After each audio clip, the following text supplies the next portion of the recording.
Hello friends, നമ്മൾ already AS1 disclosure of accounting policy illustration 1 ചെയ്തു. നമ്മൾ ചെയ്യാൻ പോകുന്ന second illustration ആണ്. So question ഞാൻ read ചെയ്യാം. Jagnan Limited had made a right issue shares in 2012. In the offer document to its members, it had projected a surplus of rupees 14 crores during the accounting year to end on 31st March 2012. Jagnan Limited എന്ന് പറഞ്ഞൊരു company right issue കൊടുത്തു ആർക്ക് to its members. Right issue എന്ന് പറഞ്ഞാൽ existing share ഹോൾഡേഴ്സിന് share issue ചെയ്ത് at a price market price അവരുടെ existing share ഹോൾഡേഴ്സിന് മാത്രമായിട്ട് ഒരു എമൗണ്ടിൽ കമ്പനി ഷെയർസ് ഇഷ്യൂ ചെയ്യും. അതാണ് റൈറ്റ് ഇഷ്യൂ എന്ന് പറയുന്നത്. സോ അതിൽ പ്രൊജക്റ്റ് ചെയ്യുന്ന സർപ്ലസ് എന്ന് പറയുന്നത് 14 crores ആണ് 31st March 2012. Then the draft result for the year prepared on the hitherto followed accounting policies and presented for perusal of the board of directors showed a deficit of rupees 10 crores. But എന്ത് സംഭവിച്ചു? ആ draft റിസൾട്ടിന്റെ draft result for the year. So but ഡ്രാഫ്റ്റിൽ പറയുന്നത് അവിടെ loss 10 crores ഉണ്ടായി. അവർ project ചെയ്ത് 40 crores surplus ഉണ്ടാകും, പ്രോഫിറ്റ് ഉണ്ടാകുന്നത്. ബട്ട് ആക്ച്വലി ഇവിടെ നടന്നത് 10 crores ലോസ് ആണ്. So the board in consultation to managing director decided on the following. So company managing director ആയിട്ട് കൺസൾട്ട് ചെയ്ത് ഈ താഴെ പറയുന്ന കാര്യങ്ങൾ ഡിസൈഡ് ചെയ്തിട്ടുണ്ട്. ഫസ്റ്റ് കാര്യം, the value year ended inventory work cost rupees 14 crores instead of hitherto method valuation inventory prime cost. നേരത്തെ prime കോസ്റ്റിൽ follow ചെയ്തുകൊണ്ടിരുന്നത് ഇപ്പോൾ എന്തിലേക്കാക്കി ചേഞ്ച് വർക്ക് കോസ്റ്റിലേക്ക് മാറി. സോ 13 crore 15 crore മാറി. Then second one, provide for permanent diminution in the value of investment which had taken place over the past 5 years, the amount of provision being rupees 10 crore. Then value of investment permanent diminution is reduction, permanent ആയിട്ട് reduction ഉണ്ടായി. So അതും കുറയ്ക്കണം. So as chief accountant of the company, you are asked by the managing director to draft a notes on account for the inclusion in the annual report for 2011 and 12. So as നമ്മളൊരു chief accountant ആയിട്ട് നിന്നുകൊണ്ട് managing ഡയറക്ടറിന്റെ പറയുകയാണ് എന്ത് പറയുന്നു, notes to accounts draft ചെയ്ത് വരാൻ പറയുന്നു. So ഇതെല്ലാം എഫക്ട് ചെയ്യും. സോ ആഫ്റ്റർ ദീസ് ചേഞ്ചസ് എന്ത് എഫക്ട് ഉണ്ടാകും നമുക്ക് നോക്കാം. സോ ഫസ്റ്റ് തന്നെ നമ്മൾ ആൻസർ ചെയ്താൽ നേരത്തെ as per the accounting standard one disclosure of accounting policies ആ provision effect of changes in accounting policies പറയുന്ന പ്രൊവിഷൻ ആണ് താഴെ. ഞാൻ റീഡ് ചെയ്യാം. As per AS1, any change in the accounting policies which has a material effect in the current period or which is reasonably expected to have material effect in later should be disclosed. Current പീരീഡിൽ ഉണ്ടാവുന്ന material എഫക്റ്റും later പീരീഡിലുള്ള നമ്മൾ expect ചെയ്യുക ഇനി next future ഇയറിൽ ഈ material effect ഉണ്ടാകും എന്ന് നമ്മൾ എക്സ്പെക്ട് ചെയ്യുന്നുണ്ടെങ്കിലും ഇപ്പോൾ മെറ്റീരിയൽ എഫക്റ്റ് എന്തെങ്കിലും ഉണ്ടെങ്കിലും അത് നമ്മൾ എന്തെങ്കിലും ഫിനാൻഷ്യൽ സ്റ്റേറ്റ്മെന്റിലും നോട്ട്സ് ടു അക്കൗണ്ടിൽ ഡിസ്ക്ലോസ് ചെയ്യണം. In case of a change in accounting policies which have material effect in the current period, amount by which an item in financial statement is affected by such change should be disclosed to extent ascertainable. So current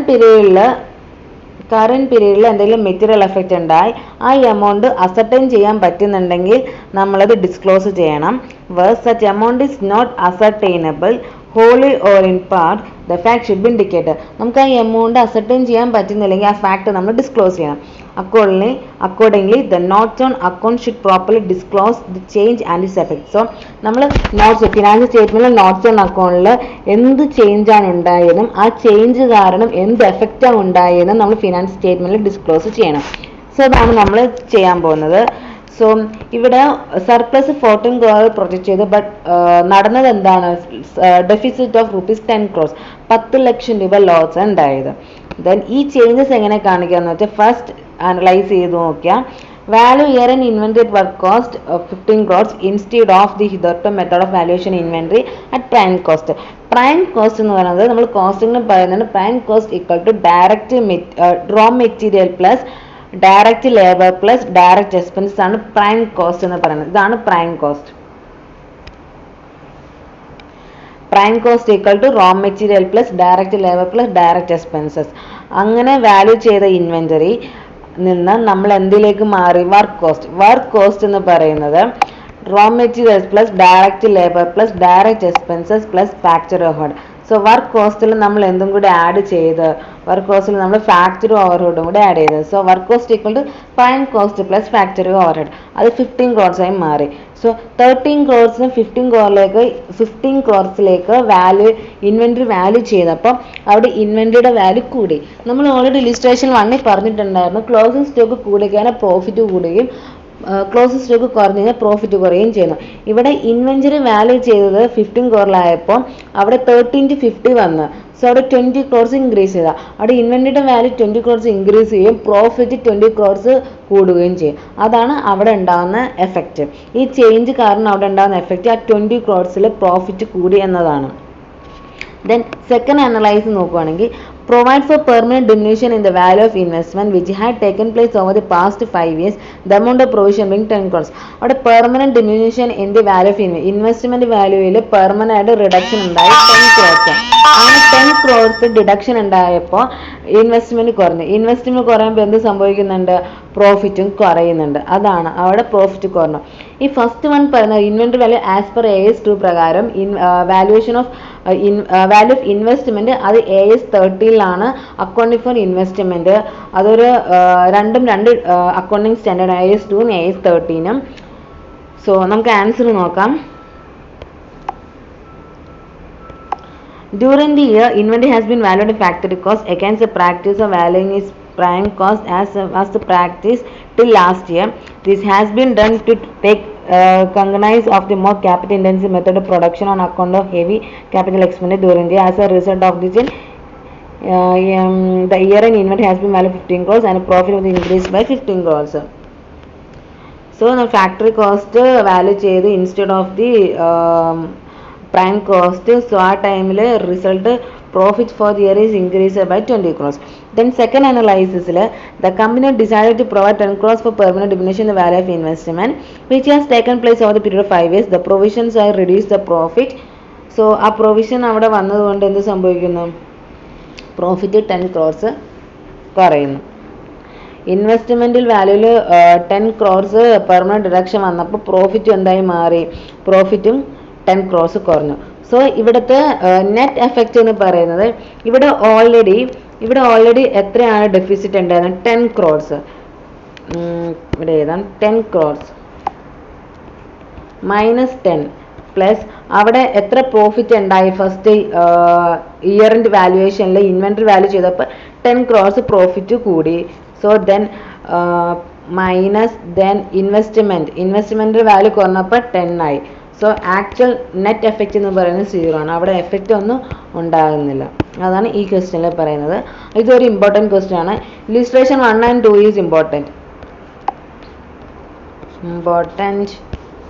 Illustration 2 is also important. Okay, we will do the next question.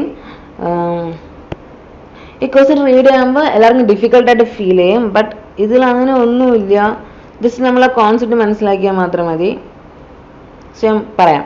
Illustration 3, XYZ companies engaged in the business of financial services.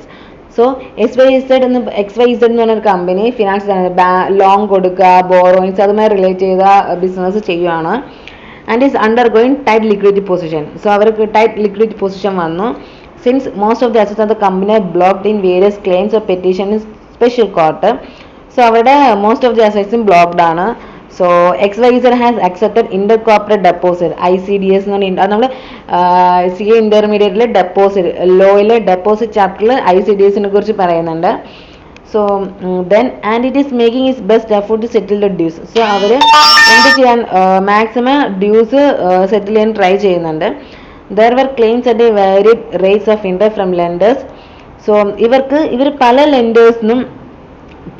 ലെൻഡേഴ്സിന് different റേറ്റ്സിനാണ് interest പേ ചെയ്യുന്ന different റേറ്റ്സിലാണ് പല ലെൻഡേഴ്സിൽ നിന്ന്.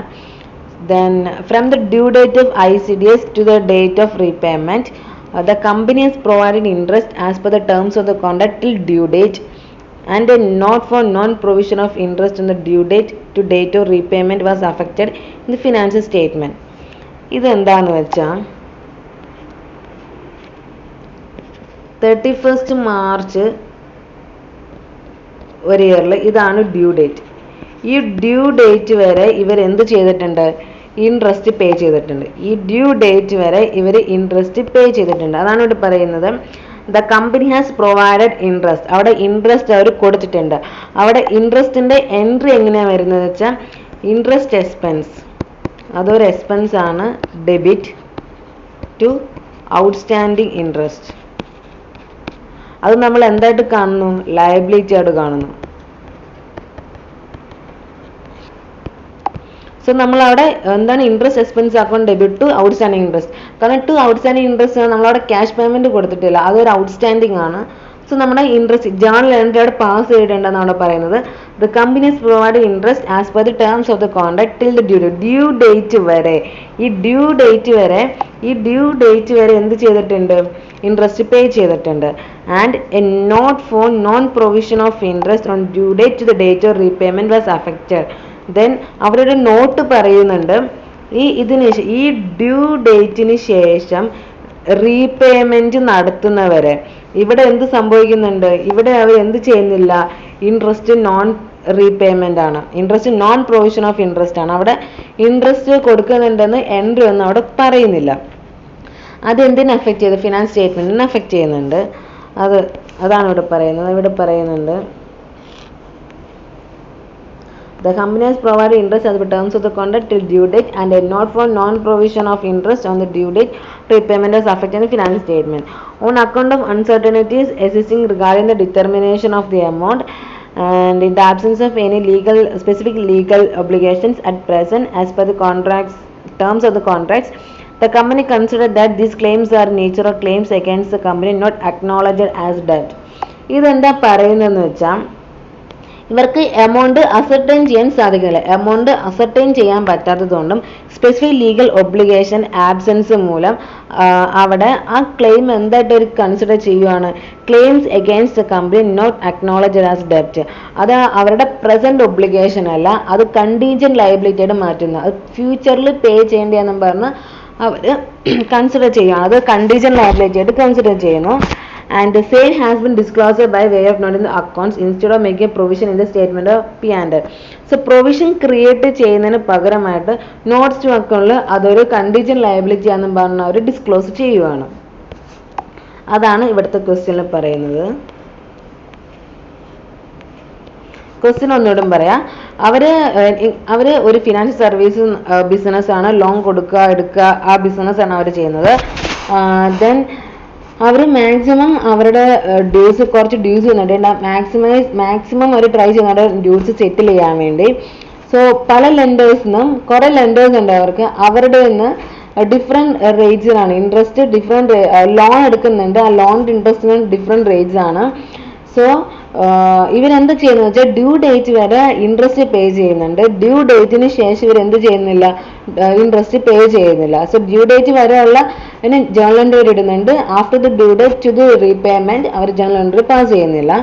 So അവർ പറയുന്നത് ഇവിടെ amount uncertain ആയതുകൊണ്ട് specific legal obligation ഇല്ലാത്തത് കൊണ്ട് അവർ ഈ ക്ലെയിം എന്തായിട്ട് കൺസിഡർ ചെയ്യുന്നുണ്ട്? Claims against company not acknowledged as ഡെപ്റ്റ് and the same has been disclosed by way of note in the accounts instead of making a provision in the statement of P&L. എന്ന് വെച്ചാൽ അവർ condition liability ആയിട്ട് notes to അക്കൗണ്ടിൽ disclose ചെയ്യുന്നു instead of ഒരു provision create ചെയ്യാതെ. So whether the treatment done by the company is correct, ആ company ചെയ്ത ഈ ട്രീറ്റ്മെന്റ് കറക്റ്റ് ആണോ അല്ലയോ ആണ് നമ്മൾ ക്വസ്റ്റ്യൻ. ഇവിടെ പ്രൊവിഷൻ ക്രിയേറ്റ് ചെയ്യുന്നതിന് പകരം അതൊരു കണ്ടീഷൻ ലയബിലിറ്റി മാറ്റി. ദെൻ ഇവിടെ ആദ്യം നമ്മൾ പ്രൂഡൻസ് കോൺസെപ്റ്റും കൺസർവേറ്റീവ്സും പറയുന്നുണ്ട്. പ്രൂഡൻസും കൺസർവേറ്റീവ്സും ഏകദേശം ഒരേപോലെയാണ് വരുന്നത്. സോ എന്താന്ന് വെച്ചാൽ നമുക്കുണ്ടാവുന്ന ലോസസിനെ ആദ്യം എന്ത് ചെയ്യുക? റെക്കഗ്നൈസ് ചെയ്യുക. ഫ്യൂച്ചറിൽ എന്തെങ്കിലും ലോസ് ഉണ്ടെങ്കിൽ അത് നമ്മൾ റെക്കഗ്നൈസ് ചെയ്യണമെന്നാണ് കൺസർവേറ്റീവ്സും കോൺസെപ്റ്റും പ്രൂഡൻസും പറയുന്നത്. സോ നമുക്ക് ആൻസർ റീഡ് ചെയ്യാം. AS1 disclosure accounting policy recognize prudence as one of the major considerations governing selection and application accounting policies. In view of the uncertainty attached to future, even profits are not anticipated but recognized only when realized, though not necessarily in cash. Provision is made for all known liabilities and losses even the amount cannot be determined with certainty and represent only a best estimate in the light of the available information. So provision എന്ന് പറയുന്നത് നമുക്കറിയാവുന്ന എല്ലാ ലയബിലിറ്റിയും അത് നമുക്ക് amount കണ്ടുപിടിക്കാൻ പറ്റുന്നില്ലെങ്കിൽ പോലും എല്ലാ ലയബിലിറ്റിയും എല്ലാ ലോസസ് നമ്മൾ പ്രൊവിഷൻ ക്രിയേറ്റ് ചെയ്യണം. ബെസ്റ്റ് എസ്റ്റിമേറ്റ്, ആ എമൗണ്ട് എത്ര വരുന്നു ബെസ്റ്റ് എസ്റ്റിമേറ്റ്, നമുക്ക് ലഭിക്കുന്ന ഇൻഫോർമേഷൻ വെച്ച് ബെസ്റ്റ് എസ്റ്റിമേറ്റ് എമൗണ്ട് അസർട്ടൈൻ ചെയ്ത് പ്രൊവിഷനായിട്ട് ക്രിയേറ്റ് ചെയ്യണമെന്നാണ് പറയുന്നത്. Then as per the AS1, accrual is one of the fundamental accounting assumption irrespective of the terms of the contract. So long as principal amount of a loan is not repaid, the lender cannot be replaced in a disadvantaged position for non-payment of interest in respect of overdue amount. അതും important sentence ആണ്. AS1ന്റെ fundamental accounting assumption നമ്മൾ GC എന്നും പറഞ്ഞ് പഠിക്കേണ്ടത് going concern, consistency, ആക്രൂവൽ. ഇവിടെ ആക്രൂവലിനെ കുറിച്ചും പറയുന്നുണ്ട്. Irrespective of the terms of the contract, as long as the principal amount of loan is not repaid, the lender cannot be replaced disadvantage position for non repayment of interest in respect of overdue amount. So അവിടെ loan repay ചെയ്യുന്നില്ല, then അവിടെ ആ വ്യക്തി എന്ത് ചെയ്യുന്നില്ല, loan repay ചെയ്യുന്നില്ല. So അവിടെ എന്തും കൂടി ചെയ്യുന്നില്ല, ഡ്യൂ ഡേറ്റിന് ശേഷം റീപേയ്മെന്റ് വരെ ഇൻട്രസ്റ്റും പേ ചെയ്യുന്നില്ല. സോ ഇൻട്രസ്റ്റ് മേൽ ഇൻട്രസ്റ്റ് വന്നുകൊണ്ടിരിക്കുകയാണ്, over due amount. Then from the aforesaid, it is apparent that company has an obligation on account of overdue interest. In this situation, the company should provide for liability. Company should provide liability since it is not waived by the lender at an amount estimated or reason based on facts and circumstances of each case. However, in respect of the overdue interest amount which is settled, the liability should be accrued to the extent of amount settled. Non-provision of overdue interest liability amounts to violation of accrual basis of accounting. Therefore, the treatment done by the company of not paying interest amount from due date to the date of repayment is not correct. എന്നുവെച്ചാൽ company provide for liability, it is not waived by the lenders at an amount estimated or reason based on facts and circumstances of each case. എന്നുവെച്ചാൽ കമ്പനിക്ക് ഇപ്പോഴും ആ amount, ആ interest amount കൊടുക്കേണ്ടതുണ്ട്. അതാണ് since it is not waived by the lender, ഇപ്പോഴും not given up, അയാൾ ഇപ്പോഴും എന്ത് ചെയ്യണം, ആ എമൗണ്ട് കൊടുക്കേണ്ട ലയബിലിറ്റി അയാൾക്കുണ്ട്. അറ്റ് ആൻ എമൗണ്ട് എസ്റ്റിമേറ്റ്, അവിടെ എമൗണ്ട് എസ്റ്റിമേറ്റ് ചെയ്യുന്ന ആ എമൗണ്ട് എസ്റ്റിമേറ്റ് ചെയ്ത എമൗണ്ട് അല്ലെങ്കിൽ on reasonable basis based on facts and circumstances of each case, അല്ലെങ്കിൽ റീസണബിൾ എമൗണ്ട് കൊടുക്കേണ്ട റെസ്പോൺസിബിലിറ്റി കമ്പനിക്കുണ്ട്. Then non provision of the overdue interest liability amounts to violation of accrual basis. So overdue interest എന്ന് വെച്ചാൽ due ഡേറ്റിന് ശേഷം repayment വരെ interest കൊടുത്തിട്ടില്ല, അതാണ് overdue interest. So overdue interest entry ഇടാത്തത് കൊണ്ടും അത് എന്ത് വയലേഷൻ ആണ്, is violation of accrual basis of അക്കൗണ്ടിങ്ങിൽ വയലേഷൻ ആണത്. Therefore, the treatment done by the company is for not providing interest from due date to date of repayment is not correct. So accrual concept അനുസരിച്ച് എന്ത് കൊടുക്കണം, due date മുതൽ repayment വരെ ഡേറ്റിലുള്ള overdue interest amount നമ്മൾ provision create ചെയ്യേണ്ടതാണ്. So ഇവിടെ അവർ എന്ത് ചെയ്യുന്നില്ല, അവർ പറയുന്നുണ്ട് എമൗണ്ട് അസർട്ടൈൻ ചെയ്യാൻ പറ്റുന്ന സ്പെസിഫിക് ലീഗൽ ഒബ്ലിഗേഷൻ ഒന്നും പറയുന്നില്ല. അതിൻ്റെ ആബ്സെൻസ് ആയതുകൊണ്ട് ഞങ്ങളവിടെ ഡ്യൂ ഡേറ്റ് മുതൽ ഡേറ്റ് ഓഫ് റീപേയ്മെന്റ് വരെ എന്ത് പ്രൊവിഷൻ ക്രിയേറ്റ് ചെയ്യുന്നില്ല. സോ അത് ആക്രുവൽ കോൺസെപ്റ്റ് വയലേഷൻ ആണ്. So as per the accrual concept ഇതെന്ത് ചെയ്യണം, പ്രൊവിഷൻ ക്രിയേറ്റ് ചെയ്യണം. So treatment done by the company is not correct. അതാണ് ഈ ക്വസ്റ്റ്യനിലും പറയുന്നത്. So easy question.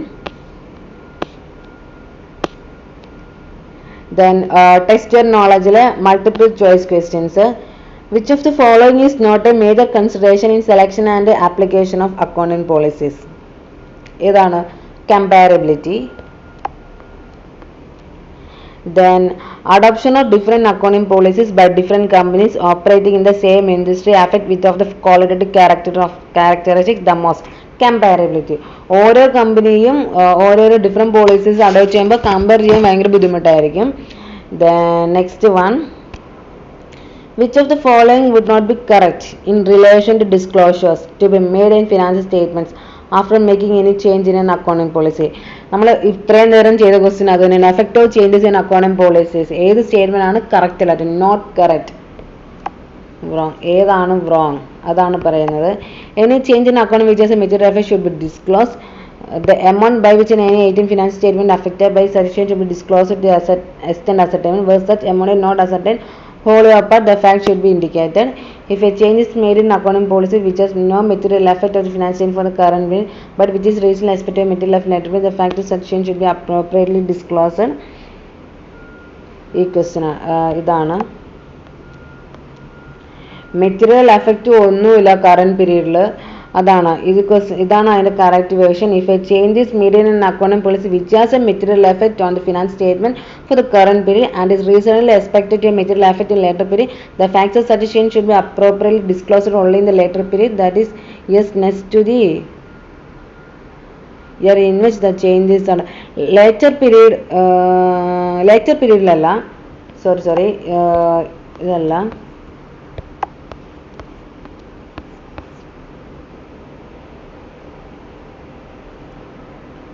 ഇതാണ് ആൻസർ. ഡി ആണ് ആൻസർ. അത് ഡിസ്ക്ലോസ് ചെയ്യേണ്ടത് എപ്പോഴാണ്? ലേറ്റർ പീരീഡിൽ. കറന്റ് പീരീഡിൽ തന്നെ എന്ത് ചെയ്യണം?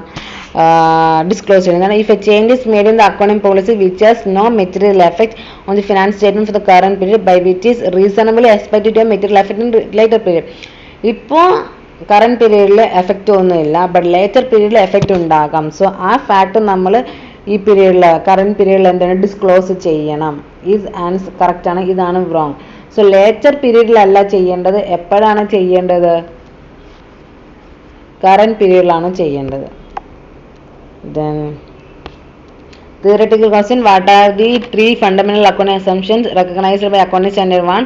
Briefly describe which of them. GCA ആണ് going concern, consistency, accrual കുറിച്ച് നോട്ട് ചെയ്ത policy and has accounting standard 1 prescribe the manner in which accounting policy following entities should be disclosed.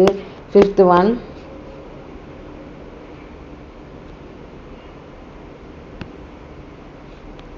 then theory question just read ചെയ്ത് വിട്ടാൽ മതി. Then സിനോറിയോ based questions ഉണ്ട്. So അത് നമുക്ക് next class ചെയ്യാം. Thank you guys. എന്തെങ്കിലും doubts